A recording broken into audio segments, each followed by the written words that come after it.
Traînons un peu entre les ponts si tu veux nous dériver. Giovanni qui nous présentera une conférence. Elle vient de l'Université Laval. Giovanni est assistante de recherche pour Annie Pilote, qui a été subventionnée par le concours du CNFM en 2010. Très heureux de te recevoir, Giovanni. Voilà, donc juste pour vous dire que c'est la première conférence d'un cycle de 5 conférences étudiantes. Pour les étudiants qui sont là, n'oubliez pas de faire fonctionner votre carte de leader étudiant. Voilà, pour votre participation, vous pouvez aller voir le deuxième après. Et voilà, bonne conférence à tout le monde. Merci tout le monde d'être ici. Est-ce que ça va si je porte pas de micro? Est-ce que vous m'entendez bien? Je me sens plus confortable, puis il me semble que ça fait davantage une discussion qu'une conférence magistrale devant vous. Ce projet de recherche-là s'inscrit à l'intérieur d'une recherche plus large que Madame Pilote a menée à l'Université de Moncton, l'Université Laval, l'Université d'Ottawa et l'Université de Calgary avec d'autres minorités francophones du Canada. Mais avec le soutien du CRFM, ce qu'on a pu faire, c'est d'aller plus en profondeur dans l'échantillon. En fait, chez les jeunes du programme d'éducation français de l'Université de Regina. Donc, je sais pas s'il y a des gens qui ont participé à l'enquête ici. J'espère que mes propos vont bien représenter vos témoignages. Mais peut-être, je sais que c'est une petite communauté, donc j'espère que vous allez pouvoir m'enrichir lors de la période de questions. Et puis, si vous avez des questions durant la présentation, soyez bien à l'aise de m'arrêter. On n'est pas beaucoup, puis je pense que ça peut être juste plus enrichissant. Donc, la présentation s'intitule « La construction identitaire durant un programme de formation universitaire en éducation du français en milieu minoritaire francophone, un portrait de jeunes de la Française-Coisie ». Donc, comme vous le savez certainement, la continuité linguistique chez les francophones est un enjeu important pour les communautés minoritaires. La reproduction et le développement de la culture et de la langue des minorités francophones passent par la famille, donc par la socialisation familiale, mais également par l'éducation. Donc, l'éducation de langue française en milieu minoritaire est vue comme un moyen de reproduire les identités francophones, mais également sert de rempart pour atténuer les dynamiques anglicisantes du milieu ambiant. Depuis 82, dans la Charte des droits et libertés, vous le savez certainement aussi, par les articles 20 et 23, l'enseignement, l'éducation française est un droit, mais cela ne s'applique pas à l'éducation postsecondaire. Donc, lorsque c'est bien reconnu dans la recherche que l'école a beaucoup d'effets sur la transmission de la langue et de la culture francophone, il importe d'avoir des enseignants formés à accomplir finalement cette tâche à l'école. Donc, c'est pourquoi notre recherche s'intéresse beaucoup à la formation des maîtres en langue française en milieu minoritaire, donc ici à l'université, dans la lutte identitaire, linguistique et culturelle des minorités francophones du Canada, mais plus particulièrement de la Saskatchewan. Donc, c'est pourquoi notre objet d'étude est la construction identitaire d'étudiants universitaires francophones inscrits dans un programme d'éducation du français en milieu anglophone. Lorsqu'on a fait une recension des écrits, on s'est rendu compte qu'il y a peu de recherches qui s'intéressent à la question de la formation en éducation en milieu minoritaire francophone, mais également, il y a peu de recherches qui vont s'intéresser aux jeunes adultes en milieu universitaire. Donc, la plupart des recherches que l'on a trouvées dans notre recension des écrits s'intéressaient à l'expérience des enseignants en milieu minoritaire au Canada, mais également sur l'expérience, la construction identitaire des jeunes aux études secondaires, donc pas universitaires. Ce que la littérature nous dit par rapport à l'expérience des enseignants, c'est que, par exemple, la Fédération canadienne des enseignants sur les défis des enseignants en milieu minoritaire, donc Gilbert et Hall en 2011, nous révèle que les futurs enseignants ne sont pas suffisamment outillés pour faire face aux réalités minoritaires. La Plante, en 2001, affirme que les enseignants ont des difficultés à faire vivre aux élèves les aspects plus culturels et politiques de la mission éducative en milieu minoritaire francophone. Et Guérin-Lajoie, en 2004, constate que les enseignants se considèrent davantage comme des agents de transmission de savoir plutôt que comme des agents de reproduction linguistique et culturelle. Donc, lorsqu'on parle de la culture francophone, souvent à l'école, ça va être davantage la notion plus folklorique de la culture plutôt que la notion plus politique. Donc, on va par exemple faire des repas avec les mets traditionnels, en mettant les cow-boys, non, ça c'est au Québec, désolé, en mettant la musique traditionnelle des cultures, on va faire ressortir les habits, tout ce qui est un peu plus comme folklorique et moins politique, qui est moins sur l'identité même de la culture. Également, je vous disais qu'il y avait plusieurs recherches sur l'identité linguistique et culturelle des jeunes. On peut penser aux recherches de Guérin-Lajoie encore, d'Dallaire et Roman, de Deveau, Dallaire, je vous passe tout ça. Mais la plupart des recherches sont de type qualitatif et vont s'intéresser beaucoup à l'expérience scolaire des jeunes, à la formation secondaire, en reconnaissant le rôle de l'acteur du jeune dans la création de son identité. Donc, le jeune y réfléchit et il fait des choix identitaires également. On va y revenir tout à l'heure. Donc, deux résultats qu'on a retenus de ces recherches-là sur l'expérience scolaire des jeunes, c'est que leur identité est en constante évolution et notamment lors de leur passage au secondaire, puisqu'ils sont en pleine, pas de crise d'adolescence, mais en pleine adolescence, donc on bouillonne un peu et c'est là que l'identité se forge. Et également, ce qui ressort beaucoup, c'est malgré les multiples identités que l'on retrouve chez les jeunes, il y a beaucoup l'identité bilingue qui est de plus en plus apparente dans la recherche comme un nouvel état identitaire. Guérin-Lajoie nous dit « Le sens accordé à la notion d'identité bilingue varie d'un jeune à l'autre et que pour certains d'entre eux, leur rapport à la francophonie demeure très fort, malgré le fait que les pratiques langagières montrent une nette préférence pour l'anglais. » Donc, ce type d'identité-là ressort beaucoup des écrits des dernières années chez les jeunes au secondaire. Donc, lorsqu'on s'est rendu compte qu'il y avait peu de recherches justement sur la formation et qu'on sait l'importance de la formation pour préparer les enseignants à leur rôle de transmetteurs linguistiques et culturels, si je peux dire, on a élaboré 3 questions de recherche qui sont: quel est le profil identitaire d'étudiants au programme en éducation du français en contexte minoritaire francophone? Comment le parcours de ces étudiants influence leur construction identitaire linguistique et culturelle? Et comment ces étudiants prennent en compte les frontières linguistiques dans la construction de leur identité au fil de leur formation universitaire? Donc, les ancrages conceptuels, je fais un petit résumé parce que on a compris l'identité sous l'angle de l'interactionnisme symbolique, comme étant une forme négociée entre la socialisation linguistique, familiale et scolaire et les choix identitaires des individus. Donc, qu'est-ce que ça veut dire?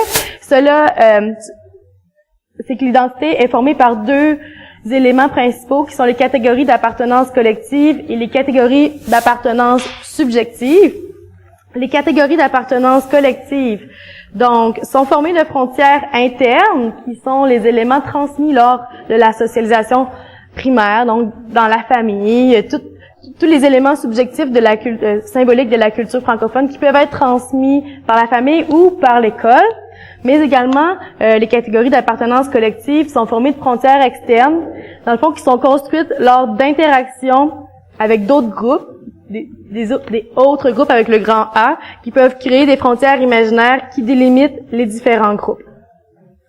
Donc, par exemple, je viens d'un petit village rural dans l'est du Québec, et pour moi, je croyais que tous les gens dans le monde parlaient en français, parce que dans mon village, tout le monde était blanc et parlait en français. Donc, je croyais aussi que tout le monde était blanc et parlait en français, jusqu'à ce que je me rende compte que non, qu'il y avait des différences, que d'autres personnes parlaient d'autres langues. Donc là, c'est là que j'ai reconnu finalement mon identité francophone face à l'autre. Donc, il y a des frontières externes également qui peuvent se créer et qui peuvent nous aider à forger, développer notre identité. Donc, on peut dire que les identités ne sont pas seulement ancrées dans la socialisation, donc comme un cadeau que l'on reçoit et qui est là en tout temps, mais également qu'elles se construisent et se modifient au fil des interactions sociales et de notre expérience. Mais également, on a des appartenances subjectives à notre identité. Donc, les individus, en tant qu'êtres conscients, réfléchis, capables de faire des choix rationnels, pas toujours, mais parfois, les individus peuvent définir leur identité en fonction de leur subjectivité et du sens qu'ils vont leur donner. Donc ça, c'est beaucoup les travaux de Dubé qui ont développé ça sur sa sociologie sur l'expérience. Donc, dans notre recherche, ce qu'on revient à dire, c'est que l'identité est le fruit du... Attends un petit peu, je crois que j'avais mis la définition. L'identité est le fruit d'une négociation entre le processus de transmission réalisé notamment par l'héritage d'identité issu par la socialisation familiale et scolaire, mais également d'un processus de subjectivation exercé par la créativité et la capacité critique des acteurs par rapport à soi. Donc, vous aurez compris, comme je le disais, que pour nous, l'identité est vraiment influencée par le paradigme de recherche interactionniste et n'est pas seulement que prescrit à la naissance, mais se construit tout au long de la vie à travers les interactions sociales et leur subjectivité des acteurs. Si j'applique ce concept-là à notre recherche, sur laquelle je vais amener les résultats, ce serait que nous avons tenté de saisir le processus de négociation identitaire, linguistique et culturelle des participants, donc des étudiants au programme de formation de français ici à l'université, principalement lors de leur formation universitaire, en prenant en compte leur interaction et les réflexions quant à leur identité. Donc, comment on a fait ça? On a procédé à 6 entretiens biographiques semi-dirigés. Donc, n'oubliez pas, cette recherche-là s'inscrit dans une recherche plus large. Donc, au départ, il y avait davantage d'entretiens avec tous les étudiants qu'on a interrogés dans les autres universités. Mais vraiment, ici, on est allé en profondeur avec 6 étudiants inscrits dans le programme de formation en éducation du français ici, afin de recueillir leur récit de leur parcours éducatif, mais principalement leur parcours universitaire. Donc, on a fait une analyse multicode de leur parcours, et puis même si l'échantillon est petit, étant donné que c'est un groupe stratégique assez homogène avec, par exemple, tous avaient fréquenté une école secondaire francophone, tous venaient de milieux minoritaires francophones en Saskatchewan, ils partageaient certaines caractéristiques précises. Donc, entre autres, comme je vous le disais, ils étaient tous étudiants à l'université ici, il s'agit de 5 femmes, un homme. Je crois que c'est un peu la même statistique ici en Saskatchewan, comme au Québec. Je pense que c'est une tendance mondiale. On retrouve davantage de femmes que d'hommes en éducation. Le profil linguistique, peut-être pas mondial, mais du moins au Canada. Linguistique, 6, tous ont fait leur secondaire en français. 4 d'entre eux avaient 2 parents francophones et parlaient le français à la maison. Et 2 d'entre eux avaient un parent francophone, l'autre anglophone, et parlaient surtout l'anglais à la maison. Je suis maintenant rendue à la partie des résultats de recherche que j'ai divisé en 3 parties finalement. Je vais vous parler du profil identitaire des participants, des frontières linguistiques et identitaires qu'ils ont vécues lors de leur formation universitaire. Parce que n'oubliez pas, le but, nous, c'était d'aller voir si leur formation les préparait finalement à leur rôle un peu de transmetteur de culture et de langue francophone durant leur parcours. Donc, c'est ça qui nous intéressait particulièrement. Et puis, justement, le 3e point, on va voir comment leur identité a évolué lors de ce parcours universitaire. En premier lieu, on a fait une analyse multicode de chacun des participants. Et puis, on a essayé de placer chacun des cas à l'intérieur d'une typologie qu'avait élaborée Madame Annie Pilote lors de sa thèse de doctorat, mais également dans des recherches suivantes, finalement, la thèse, on avait peaufiné un peu son profil type, sa typologie, de profil type de construction de l'identité. Dans le cadre de cette recherche, 2 profils types sont ressortis. Il s'agit du profil affirmationniste et bilingue polyvalent. Donc, qu'est-ce que ça veut dire? Le profil affirmationniste, d'abord, est-ce que vous me suivez? Oui? C'est bon, je vous ai pas perdu? OK. Je suis partie. Gênez-vous pas. Si vous avez des questions, je suis là. OK, donc le profil affirmationniste, et ce sont des personnes qui ont un souci d'affirmation de l'identité, qui est défini en référence à leur langue et à leur culture d'expression française, conformément aux valeurs mises de l'avant par leur famille et leur collectivité franco-minoritaire. Également, ils ont un besoin d'affirmation vis-à-vis le groupe majoritaire. Donc ici, en Saskatchewan, c'est le groupe majoritaire anglophone.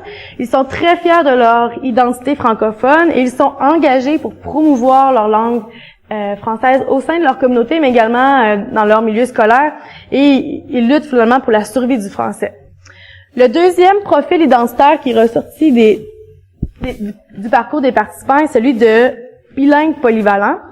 Chez les bilingues polyvalents, on a une plus grande polyvalence quant à l'élaboration de leur identité. C'est ici qu'on peut voir un peu l'identité bilingue dont je vous parlais tantôt ressortir. Mais ils vont ils vont autant participer aux groupes majoritaires que minoritaires, mais ça ne s'agit pas de se conformer aux attentes des autres. Ils vont adhérer partiellement aux identités en fonction, un peu plus comme une forme stratégique finalement. Donc si on va parler en anglais lorsqu'on sait qu'il y a peut-être des chances par exemple de trouver un emploi, on va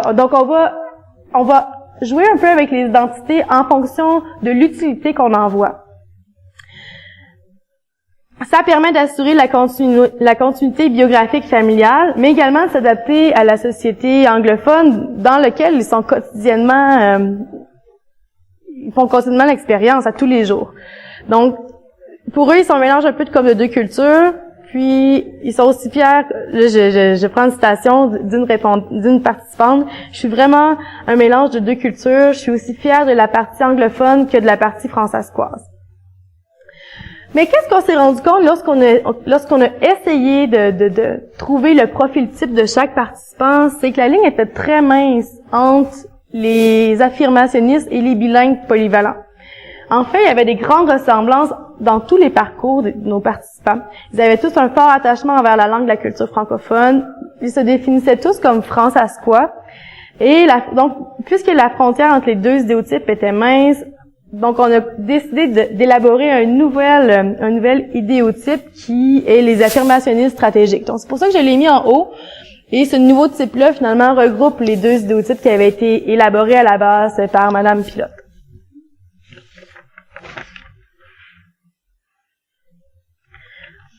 Donc, également, durant leur parcours de formation universitaire, les participants, les étudiants ont été confrontés à deux grandes frontières linguistiques et identitaires qui sont venus soit développer ou forger leur identité francophone.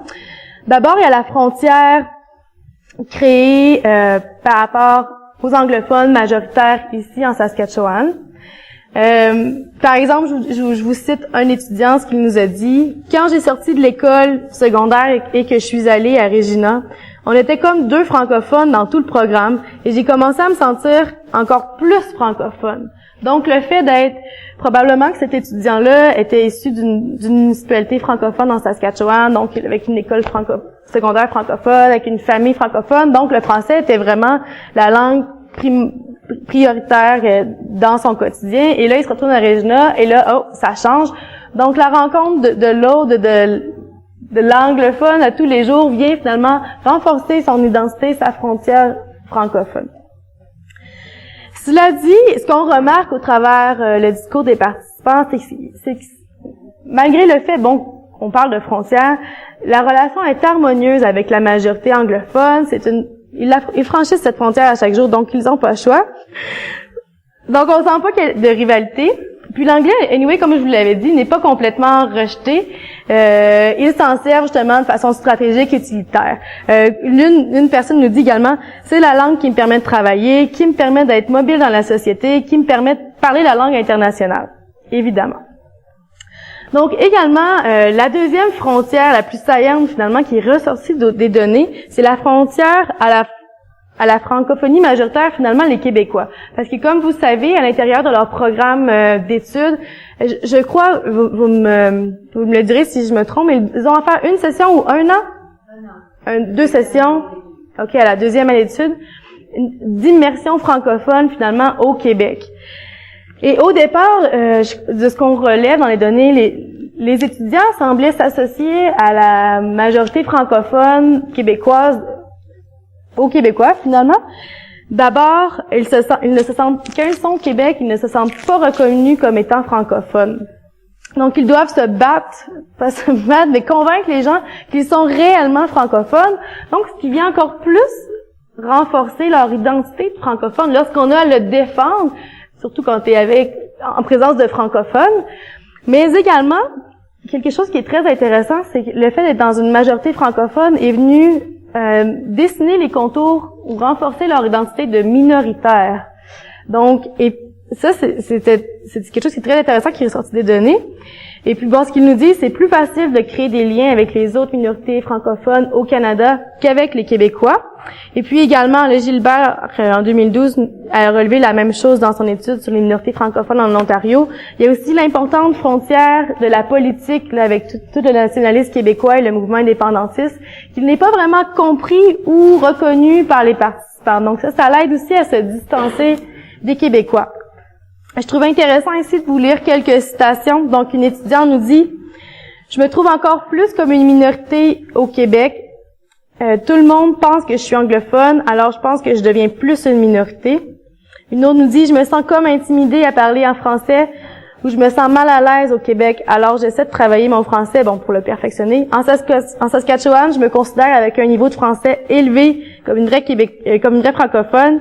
Ici, je considère mon français intermédiaire. » Donc ici, elle parle au Québec, probablement qu'au moment de l'entrevue, elle était au Québec. Et également, une répondante nous dit « J'ai fait des voyages au Québec à quelques reprises. Au Québec, je ne suis pas à l'aise parce que je ne suis pas minoritaire. » Donc là, c'est un peu un discours différent, mais on voit encore que l'identité minoritaire est forgée lors de ce stage-là, lors de la rencontre du Québécois. Ça me fait drôle de dire ça comme ça, mais ouais. Donc, ouais, c'est ça. Et puis, ce qu'on se rendait compte aussi à l'intérieur des données, c'est qu'ils ont un très fort attachement à la Saskatchewan, à leur province. Donc, comment ils se définissent? C'est vraiment comme en tant que francophone, issu d'une minorité, et qui habite en Saskatchewan. Donc, c'est vraiment le terme franc-saskois qui est ressorti des données. C'est pas une minorité francophone au Canada, c'est pas un Saskatchewanais. Non, c'est un franc-saskois. Donc, les rapports d'altérité vécus avec les deux majorités permettent d'affirmer et de préciser l'identité franc-saskoise. Donc, oui, on peut dire que durant leur parcours de formation, il y a vraiment eu une évolution de leur identité, et c'est venu forger finalement davantage les frontières. Et est-ce que je le dis là ou je vais le garder pour plus tard? Donc, l'évolution identitaire a été modifiée et au cours de leur formation, ils ont développé un fort attachement à la langue et la culture francophone. Puis, si elle était là au départ, donc elle a été renforcée. Ça leur a permis de prendre conscience également du statut fragile du français, de son importance dans leur vie et pour les générations futures. Ça, c'est ressorti beaucoup des données lorsqu'ils nous parlaient de leurs professeurs à l'université, qui venaient leur rappeler l'importance du français et justement de l'importance de la lutte pour la survie du français en contexte anglophone au Canada. Et puis, un répondant a affirmé que son identité franc-saskoise s'est renforcée. Bon, lui, il l'a vraiment dit. C'était vraiment son parcours qui l'a aidé là, à s'identifier encore plus à être franc-saskois. Également, donc comme je le vous disais, ils souhaitaient leurs professeurs à l'université les a vraiment beaucoup aidés à les sensibiliser à la promotion et à la lutte du français. Et plusieurs répondants ont dit même qu'ils souhaitaient devenir enseignants de français pour justement promouvoir le français et assurer sa survie en Saskatchewan. Donc on voit au travers cette étude l'importance de la socialisation scolaire, mais également universitaire dans la construction identitaire des jeunes adultes en contexte minoritaire. Ce qu'on a aussi remarqué, c'est que le parcours des jeunes sont marqués en deux tensions, qui sont de type individuel dans la construction identitaire et la réussite de leur parcours scolaire et professionnel, bien évidemment, mais également un enjeu collectif de protection et de développement de la langue et de la culture d'expression française. Donc, je me souviens plus si j'ai un autre... Non. Je vais continuer quand même sur ma conclusion. Donc, ce qu'on se rend compte, si on compare les résultats de notre recherche à la recension, aux autres recherches, finalement, que je vous ai parlé tout à l'heure lors de la recension des écrits, on se rend compte qu'il y a une moins grande diversité de types de parcours et de profils identitaires qu'au sein des autres recherches que je vous ai présentées. Probablement parce que notre corpus, notre échantillon était plus petit que les autres recherches. Également, leur parcours était plus homogène. Donc, on croit que ça peut être pour ça. Et puis, également, c'est peut-être parce que les jeunes adultes qu'on a interrogés étaient au niveau universitaire, qui est une période propice finalement à la construction identitaire, à la stabilisation identitaire également, parce que c'est une étape de transition et une mobilisation qui s'inscrit dans le parcours d'acquisition de l'autonomie vers la vie adulte. Donc, il y a un détachement de la vie familiale, du milieu d'origine. Donc, c'est là qu'on vient vraiment, finalement, ancrer notre identité. Et ça, je vous dis ça parce que, contrairement aux autres études qui sont davantage au niveau secondaire chez les jeunes, là, où l'identité peut être plus fragile, en processus de. Donc, c'est peut-être pour ça ces études-là ont relevé davantage d'identité type, finalement, dans leur recherche. Donc, on peut dire que notre étude a permis de constater l'importance de la socialisation scolaire et universitaire en français dans la construction identitaire. Donc, on croit que les enseignants en milieu minoritaire ont un rôle majeur puisque les enseignants en milieu minoritaire ont un rôle majeur concernant la vitalité des communautés francophones au Canada et que pour bien remplir ce rôle, une formation adéquate est nécessaire.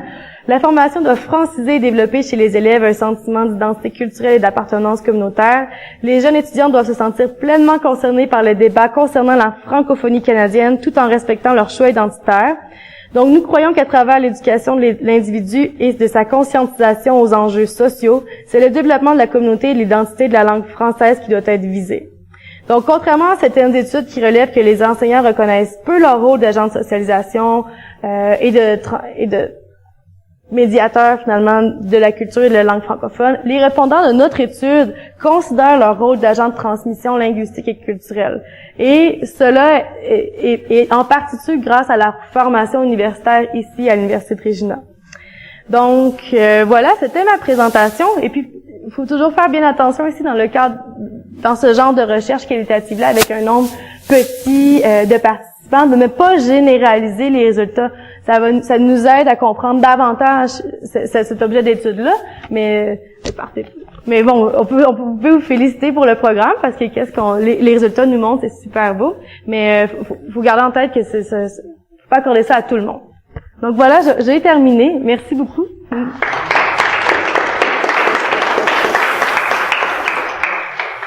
Est-ce que vous avez des questions? Oui. Vous avez démarré la conférence en parlant de l'attention des écrits. Que les enseignants généralement mal ouais. carrément de transmission de politique et donc nécessairement des agents de transmission. Ils se considèrent plus comme des agents de transition de savoir que de culture. Mais est-ce que votre étude est sur est-ce que vous avez trouvé des éléments dans le cadre du programme autre que le stage qui permettent d'étudier les élèves, les étudiants orientés minoritaires ou qui leur quel type de transmission de culture politique est fait? Ou c'est vraiment partie de l'expérience au Québec? Nos questions de recherche étaient vraiment sur la construction identitaire, linguistique et culturelle. Donc, la construction identitaire, c'est beaucoup, comme on l'a vu dans notre cadre théorique, en fonction des frontières internes et externes qui vont se créer. Mais également, ce qui ressortait peut-être plus à l'intérieur du programme, c'était les professeurs qui leur faisaient prendre conscience, finalement, de l'importance du français, de la survie, également des enjeux plus politiques, finalement. Mais non, on n'a pas eu de... Je connais presque les données par cœur, puis je me souviens pas qu'à un moment, on ait eu vraiment un outil qu'ils ont reçu qui les aiderait particulièrement dans l'enseignement. Cela dit, le rapport de la Fédération canadienne des enseignants sur les défis des enseignants en milieu minoritaire, je crois qu'ils en sortent plusieurs. Ça a été fait en 2011, donc je pense que c'est encore actuel. Pendant le parcours, avez-vous fait les entretiens? C'était dans la deuxième année à la base? Oui. Ils avaient fait c'était terminé, ils avaient fait leur, donc c'était pas la fin même, hein? Ah, peut-être, oui.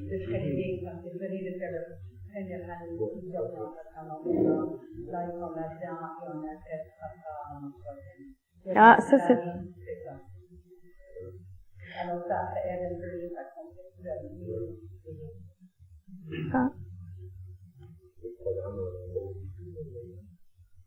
Axe beaucoup là-dessus. C'est intéressant de voir que dans les autres recherches, que celles qui s'intéressaient davantage aux enseignants, ils voyaient pas leur rôle finalement de transmetteur, puis ils se disaient pas outillés à ça, alors que nous, les étudiants, puis comme vous avez l'air à le démontrer, sont vraiment formés à ça ici. Donc peut-être que les autres études également ont été faites pas seulement à l'université ici. Avec, c'est, des autres éléments à prendre entre l'intégration des cours sur le technique humanitaire, sur les programmes bac, sur le plan transhumanité, c'est la forme en 2004, peut-être, oui, il y a quand même 10 ans. Mais le rapport est toujours celui qui relève vraiment ça et est en 2011. Donc, ça fait 3 ans. Mais vous êtes probablement mieux informés que moi. Je me spécialise avec les peuples autochtones. Est-ce que parmi les 6 répondants, est-ce qu'il y en a qui ont fréquenté des écoles, qui ont fait la différence entre les écoles en zone rurale et puis en zone urbaine? Dans leur formation au niveau secondaire, c'était tous des gens qui venaient d'une petite collectivité, d'une petite communauté francophone. Donc, une école secondaire francophone. Est-ce que je réponds à votre question? Est-ce qu'il y a, la Saskatoon est vaste, il y en a qui sont dans les écoles ici dans la grande ville, en original, il y en a qui sont dans les zones. Saskatoon, oui. Est-ce qu'il y a une des... C'est pas ressorti des données puisque nos 6 répondants venaient pas d'un milieu plus urbain. Donc, il n'y a pas de tribunal original ou de Saskatoon. Il y a vraiment des petites communautés francophones.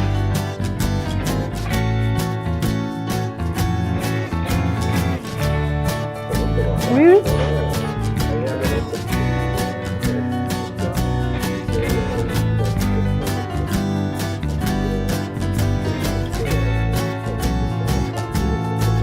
Traînons un peu entre les ponts, si tu veux nous dériverons en reportant sans plus tarder tous les projets de la journée. Fuyons les phases et les fâcheux, les gueux, les aigris, les grincheux, et sans dire un mot à l'anglaise, filons tout droit. Puis c'était vraiment une question qui était assez une question directe dans la crise d'entrevue. Quel est le mot, le terme qui définit le mieux votre identité? Donc c'était celui qui... Parfois les gens nous disaient françaiscois bilingue, mais le françaiscois était là chez tous les répondants. Si l'on se perd en chemin, on s'en fout, on s'en fout. Je vais rester ici. Si vous avez d'autres questions, ne vous gênez pas. Puis, vous pouvez aussi m'écrire à l'adresse qui est ici bas. Mais merci beaucoup.